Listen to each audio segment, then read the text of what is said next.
नमस्कार, आप देख रहे हैं द CI न्यूज। देश दुनिया की 25 बड़ी खबरों में स्वागत है आपका। चलिए जानते हैं आज देश दुनिया की 25 महत्वपूर्ण और बड़ी खबरें। राजेंद्र राठौड़ की बेटी और आरसीए सेक्रेटरी में सियासी टकराव। चूरू जिला क्रिकेट संघ के अध्यक्ष पराक्रम बोले मानसिक दिवालिया हो गए Bhavani Samota.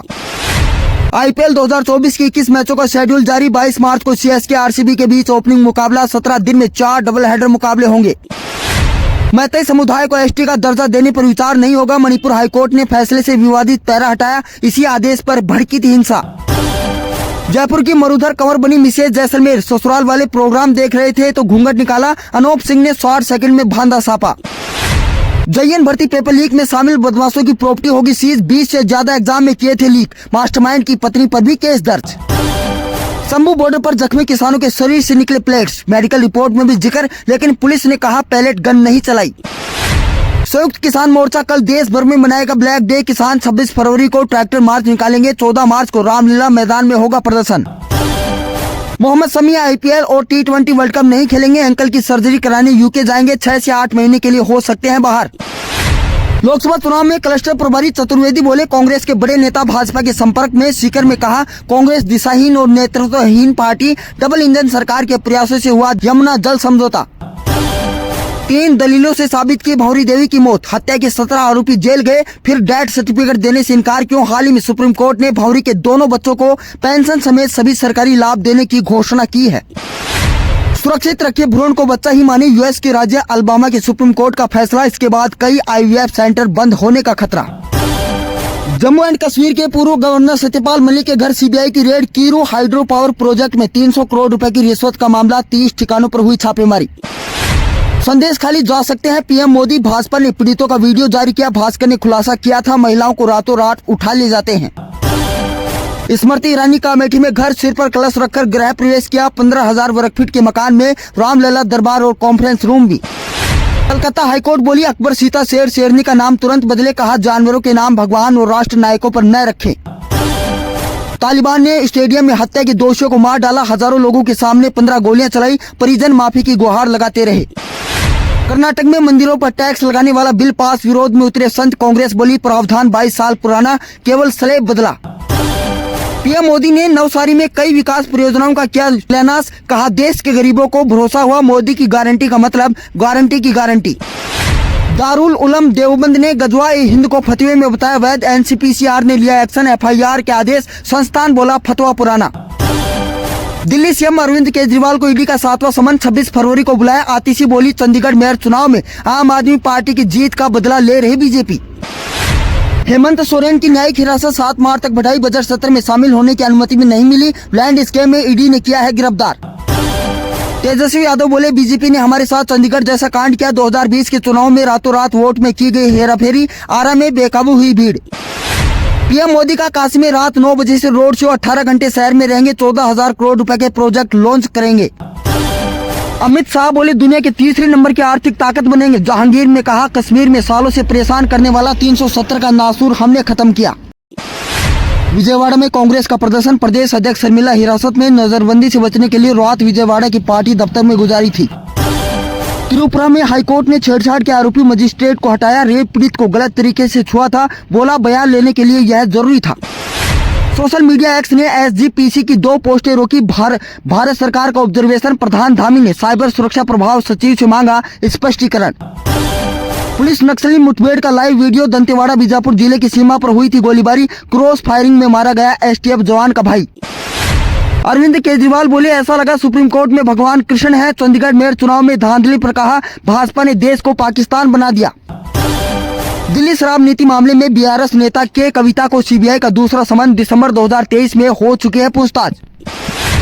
JN paper leak मामले में SIT का बड़ा खुलासा। अध्यापक निकला मास्टरमाइंड। 50 लाख में पटवारी को बेचा था पेपर। जी हां, JN पेपर लीक मामले में SIT का बड़ा खुलासा हुआ है। अध्यापक निकला मास्टरमाइंड। 50 लाख में पटवारी को बेचा था पेपर। JN भर्ती परीक्षा 2020 के पेपर लीक प्रकरण में अब तक 24 लोगों की गिरफ्तारियां हो चुकी हैं।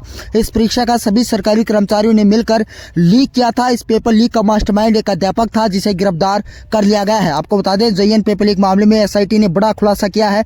अध्यापक मास्टरमाइंड निकला था। 50 लाख रुपए में पटवारी हर्षवर्धन मीणा को उसने पेपर बेचा था। Paper leak Rajasthan paper leak मामलों की जांच के लिए प्रदेश सरकार द्वारा बनाई गई स्पेशल इन्वेस्टिगेशन टीम SIT ने मंगलवार को बड़ा खुलासा किया है। ATS और SOG के DIG VK सिंह ने बताया कि 2020 में राजस्थान कर्मचारी चयन बोर्ड द्वारा आयोजित करवाई गई कनिष्ठ अभियंता भर्ती परीक्षा 2020 का paper higher secondary school Khatipura के 3rd grade teacher Rajendra Kumar Yadav ने लीक कर दिया था।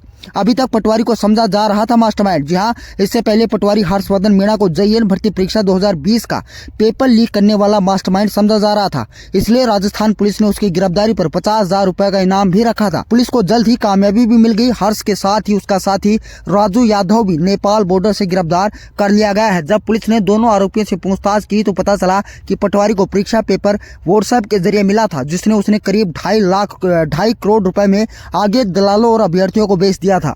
उस वक्त पुलिस समझ गई थी कि हर्ष सिर्फ एक मोहरा है। इस पेपर लीक का असली मास्टरमाइंड अभी फरार है। 50 लाख रुपए में पटवारी को व्हाट्सएप पर बेचा था पेपर। पूछताछ के दौरान हर्ष ने पुलिस को पेपर लीक की पूरी कहानी विस्तार से बता दी। उसने बताया कि 6 दिसंबर 2020 को भर्ती परीक्षा होनी थी, लेकिन इससे पहले ही राजेंद्र कुमार यादव अपने एक सहयोगी की मदद से स्कूल के स्टॉक रूम में दाखिल हो गया और इस दौरान वहां रखे प्रश्न पत्र के लिफाफे में बड़ी सफाई से चीरा लगाकर उसमें से पेपर निकाल लिए और फिर उसका फोटो खींचकर पटवारी हर्षवर्धन को व्हाट्सएप पर भेज दिया। इसके बदले में उसने 50 लाख रुपए लिए थे। काम पूरा होने के बाद यादव ने बड़ी ही सफाई के साथ पेपर को वापस लिफाफे में डालकर उसे अपने स्थान पर रख दिया और स्टॉक रूम से बाहर निकलकर फरार हो गया। 23 साल से एक स्कूल में कार्यरत हैं अध्यापक राजेंद्र और हर्षवर्धन मीणा राजू की निशानदेही पर पुलिस ने आरोपी शिक्षक राजेंद्र और उसके सहयोगी साथी शिव रतन मोटा को भी गिरफ्तार कर लिया है। इन चारों आरोपियों को मिलाकर अब तक इस मामले में कुल 24 गिरफ्तारियां हो चुकी हैं। DIG ने बताया कि भर्ती परीक्षा के पेपर स्कूल के स्टॉक रूम में 2 घंटे पहले पहुंच गए थे। राजेंद्र स्टॉक रूम का इंचार्ज था, इसलिए चाबी भी उसी के पास थी। इसी का फायदा उठाकर उसने पेपर लीक कर दिया, जिस कारण एग्जाम शुरू होने से पहले परीक्षा का वो पेपर सोशल मीडिया पर वायरल होने लगा। जांच में सामने आया कि राजेंद्र यादव खातीपुरा के राजकीय उच्च माध्यमिक विद्यालय में पिछले 23 साल से कार्यरत है। मई 2010 में उसका एक बार ट्रांसफर जरूर हुआ था, लेकिन वो 3 महीने बाद ही इसी स्कूल में वापस आ गया था। पुलिस को शक है कि इस दौरान भी उसने पेपर लीक करवाए होंगे। फिलहाल पुलिस आरोपियों से पूछताछ करते हुए आगे की कार्यवाही कर रही है। दिल्ली CM अरविंद केजरीवाल को ईडी का 7वां समन मिला है। जी हां, 26 फरवरी को बुलाया गया है। आतिशी बोली चंडीगढ़ मेयर चुनाव में आम आदमी पार्टी की जीत का बदला ले रही है बीजेपी। दिल्ली के CM अरविंद केजरीवाल को ईडी का 7वां समन मिला है। ईडी ने गुरुवार को उन्हें समन भेजते हुए पूछताछ के लिए सोमवार को बुलाया है। इससे पहले अरविंद केजरीवाल को सोमवार को ईडी के सामने पेश होना था, लेकिन वह हाजिर नहीं हुए। दिल्ली के कथित शराब घोटाले में मनी लॉन्ड्रिंग की जांच कर रही ईडी ने तब पूछताछ के लिए केजरीवाल को समन भेजा था। आम आदमी ने ईडी के समन को गैर कानूनी बताते हुए तब कहा था कि ईडी के समन की वैधता का मामला अब कोर्ट में है। ईडी ने खुद कोर्ट का दरवाजा खटखटाया है। ईडी को बार बार समन भेजने के बजाय कोर्ट के फैसले का इंतजार करना चाहिए। यह 6ठी बार था जब केजरीवाल ईडी के समन पर पेश नहीं हुए थे। ईडी ने कब भेजा है अरविंद केजरीवाल को समन? जी आपको बता दें, ईडी ने केजरीवाल को पहला समन 2 नवंबर 2023 को भेजा था।